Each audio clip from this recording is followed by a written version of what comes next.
Hey everybody, welcome back to Black Expo TV. I'm your host, Brian G. Thompson, and we are here at Crossroads Art Center in Richmond with the one and only Cheif Babs, who's going to be at the Black Expo. He's going to tell us a little bit about where he came from and why he is so good at creating this amazing art. So Cheif Babs, welcome. It's good to finally meet you in person. Thank you. Tell me a little bit, so first of all, Cheif Babs, where does this come from? Are you really a chief? And how does this, like, your name and your art and your whole aura is really linked to some real important lineage, right? Yeah. Actually, my name is Cheif Babs. I'm original from West Africa, northern Ghana, the city of Tamale. And Cheif came from my dad, my late dad. And it's kind of like a royal family. And my great grandpa, and it came to my uncles, to my dad time. So it's kind of like we are well known in the northern part of Ghana. So when you come to Ghana in the city of Tamale, and you ask about Cheif Zobana, everybody knows about him. That was his title. And then so he was an actual tribal chief. Exactly. And then he was a chief, but he was also like a local lawyer, because he was judging cases, people, broken marriage, and funeral. He used his money to pay for funeral, like if we are like a neighbor's house and somebody passed away in the neighbor house, because he's a chief, so they give him the title to able to take care of everything, even though he's not part of their family. But he had a responsibility to use his money to pay for the funeral. Wow. Yeah. Tell me a little bit about the importance of using art to transmit the culture to the next generation. Yeah, so I try to use this type of artwork to express and also to show young people who are growing up without knowing much about African culture, so that they can also learn about the culture, and then why this kind of artwork is so unique and so beautiful. Was this technique passed down to you, or is this something that it just came to you naturally? Actually, I learned it from a friend called Jito. We both started learning painting with the oil paint, and then we came to acrylic. And it came to a point, and then he said, "Hey, Babs, your work is so amazing. Why not add this thread artwork to your work?" So I went back to Ghana, and then he taught me how to do all this artwork, to the thread artwork, to add to my my work. So it's kind of like one of the kind. So it was just I and my friend Jito in the city doing all this kind of amazing work. So it's kind of new technique that we are bringing to the world, that we can use thread like a paint.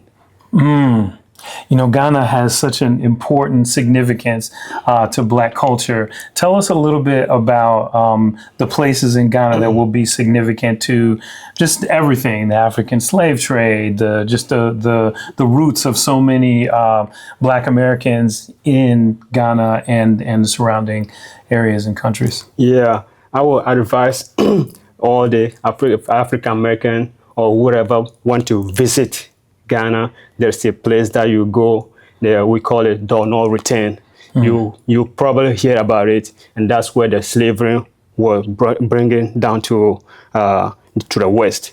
So, and then those British, they were colonized in Ghana. So most of them were in the castle called Alamina Castle. So they were bringing those slaves to that castle to the day that they will take them to the West. And then they call it Door No Return. So whoever go through those places, there's no way out. The door of no return. Yeah. So it will be interesting for I will advise each and everyone to go visit those places, so that you can you have the experience and the history in your hand, so that you don't have to wait for somebody to tell you. Brother, that's powerful. Yeah. That's powerful. Well, we already know we got to get to Ghana. I want to talk a little bit about your artwork, because as I'm looking at it, like, if I step back a little bit, I'm like, okay, this is a painting. Yeah. And then I get closer and I see all the details and all the colors. Tell me about what goes into making something like this. Yeah. So this particular artwork, I call it African Unity. So this, you can see the flags around this. So that's all the African continent. So this, all the African countries, they all came together to be united.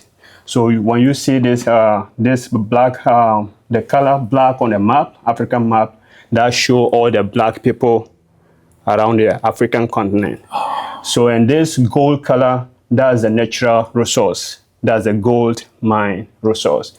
And then the tree right there is also stand for the shea butter. So that's what they use for the lotions and all that, bring into the West so that people can use this shea butter like a lotion. And then the giraffe stand for all the animals that live in Africa. So everything that you see, it all have a meaning and story behind it. So that's why this painting is called African Unity, and it's one of a kind. It's beautiful. Thanks. Yeah, no, that is wow. I almost don't want to move from this painting because it's so powerful to see all of the African nations united in that way. Right. You know, and then it reminds me of just the fact that like the whole divide and conquer piece, like if all of those African nations were to unite economically, what the power would be. Right. Tell me a little bit about this piece. So this particular artwork too, we call it Jinyami,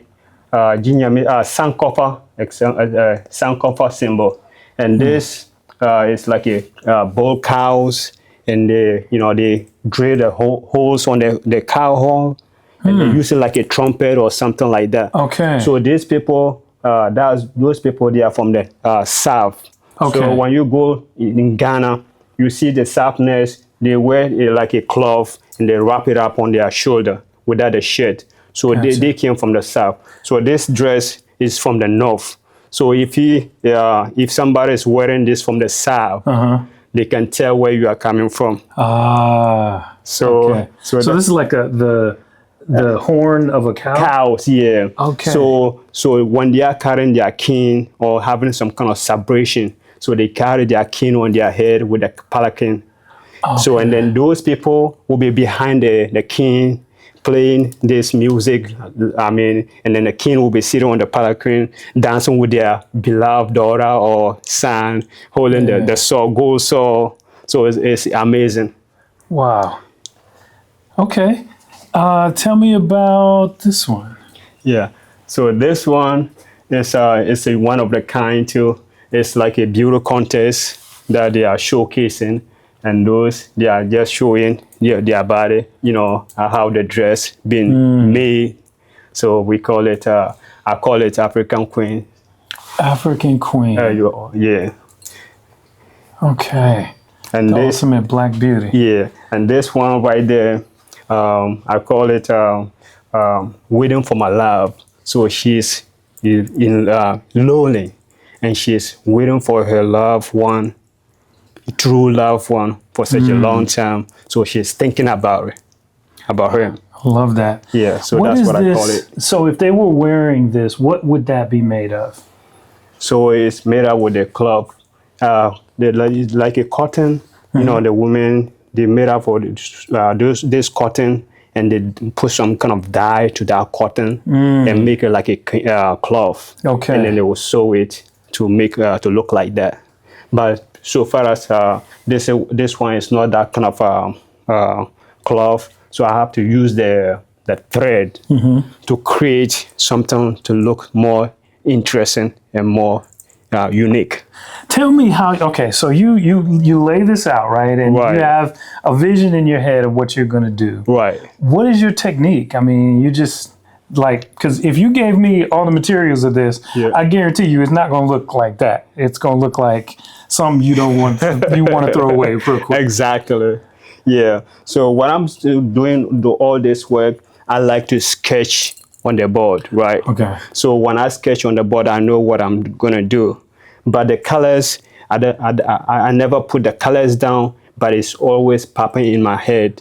This color that you put this color right here, that will look more interesting. So I'll start working on that color on my way out. Okay. So and then this color will show me, the red and the orange and this color will match together. So I start working on that too. Why did you pick purple? Yeah. So purple is kind of like a color that women or girls like a lot. So yeah, so I picked the purple to match up with this light purple, so that will make it unique. Very nice. Yeah. I love giraffes, so I'm seeing this and I'm just like, okay, this is one I kind of want to own. Yeah. Do you have some special connection to giraffes? Yeah. So this particular beautiful work, I call it Sweet Mother. So you can see this kind of love, and then kissing the baby or looking in the eye of the baby. That bring some kind of bond to the baby, and then the giraffe, like that. I mean, the giraffe really taking care of the baby. So it's kind of love. So that's why I call it Sweet Mother. She's showing love to the baby. Yeah. That she's really care about her. Which is so important. Yeah, that's important.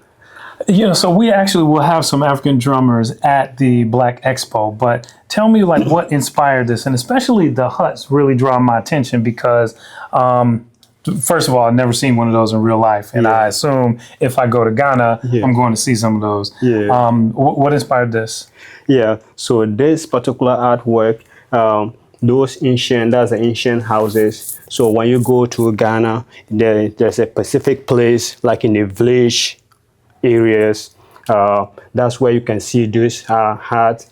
And then those one, they use grass to put the roof on it, and inside is very cold. It's very cold. It doesn't feel hot. So yeah, it's like an AC inside the hut. Yeah, so okay. it's very nice. So this young guy, he's playing this drum. So, back in Ghana in the olden days, when there was not radio stations or telephone, I think you might remember in the generation that we used to have some kind of radio boxes on the wall. Sure. And they give an announcement on all of this. So we wasn't having all those. So this young guy, anytime that there is a child get lost in the town, so the chief or my dad, when he was a chief, they would send a drummer like him to go outside to announce that whoever find this little boy or the girl, they should bring him to the chief palace. So the guy will be playing this drum like in the all hour, like 7 o'clock. So you don't see drummers playing that time of the night. So if you hear the drummers playing this drum in the night, like 7 o'clock, then he will be announcing whoever found the child, and the child is wearing like a shorts or red pants or whatever, they should bring that child to the chief palace. The child has been lost. So whoever, within like 2 hours or 3 hours, somebody would definitely find the child, take it to the chief palace, and the chief will send to bring the family to get the child. And all of that is being communicated through the drum itself. Exactly. And people understand the drumming. So when he's playing the drum, he's sending a message that people understand the drumming or what he's talking about. So the rhythm changes based on what... Exactly. And he also announced louder to the community or the city. And I would imagine hearing that drum also, like if you're a lost kid, it'll help you find your way back. Exactly. We need to implement that. We need to get somebody handle this so we can get on, because that's a thing, and that's really good. I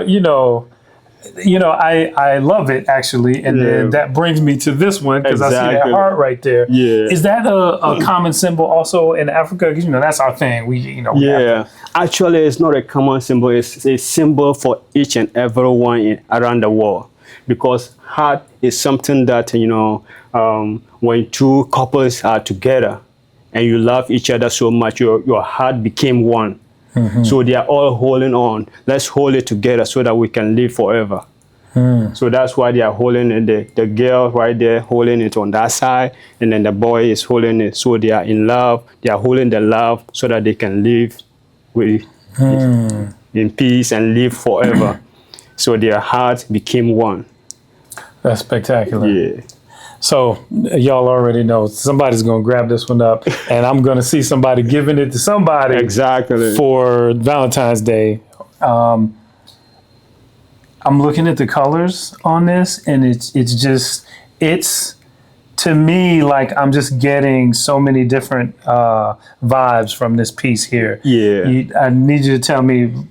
My guess would be something related to the solar system, but you tell me. Yeah. So this particular artwork is a beautiful abstract artwork, and I call it African Unite. So it's abstract, but when you look at it, it tells you all the global or the what is going on in the African continent. So that's why I call that one African Unite. You know, and it's one of the kind. Yeah. The peacock. Tell me about the peacock. Yeah. So this peacock right here is a beautiful artwork that this magnificent, beautiful peacock. She's showing her beauty. Yeah, you know, so she's showing off her beauty. So that's why I call it peacock, magnificent peacock.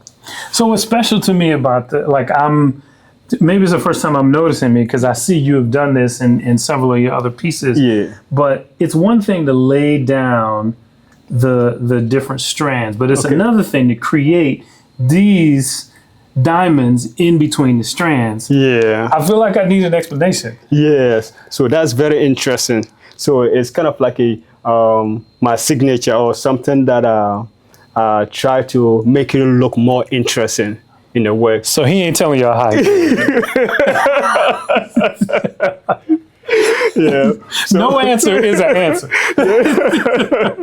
But I will get to that. Yes. So that artwork, I never sketch on this diamond. So working with my fingers, nails, that create all this shape. So, you did that with your fingernails? So yeah, so I like to work with my fingernails all the time. So even though before Who's coming your here, nail technician? I did this with his fingernails. Yeah. All of this with his fingernails. Yeah, I need to get to a salon. All right, I see. Yeah. Now this one is just like I'm loving this one. Obviously. Yeah. So that one is also a love affection. I think it's interesting because you see the old and the new, right? You got the Huts, but then you have this clearly modern couple. Tell me about that. So that's the interesting part. So it shows you that there's no discriminate with whether black or white or whatever. We all one people. So when then the love doesn't discriminate. Love always go to whatever that it goes to. So they came in love, and then they are showing their love, even though he's African, and then you can see her being light skinned. Yeah. So, but that shows that he's proud, or they are proud for where they are coming from. Yeah.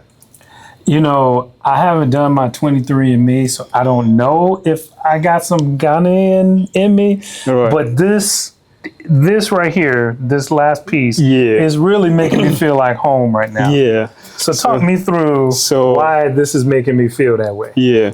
So this particular artwork, that's the palace in the northern Ghana. That's how our palaces look. The ancient palaces. So this young man, this old man, he's the chief. That's a chief. So he's leaning on the tree, and then giving these elders the wisdom that he got. And back over there, we respect our chiefs and then our elders. Whatever older than you, you give that person the maximum respect. So one of your father or your grandfather, because they were all chiefs, was this person.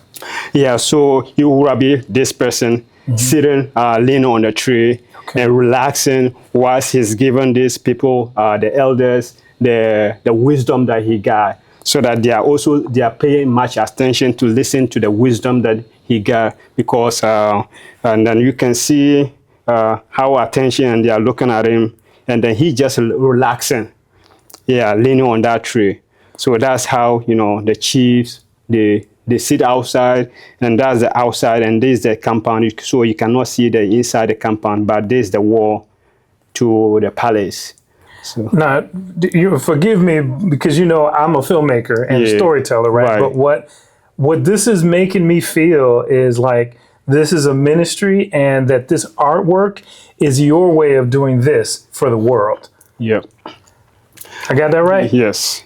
So for me, for my way, try to bring all this artwork, beautiful artwork, to the world so that they will know that there's a culture, unique culture that is living other side of the world that they don't know nothing about. Ladies and gentlemen, this is Cheif Babs. He will be at the Black Expo, as will so many other people, this June 20th at the Hampton Roads Convention Center. Make sure you are there. I am Brian G. Thompson. This has been Black Expo TV. We out of here.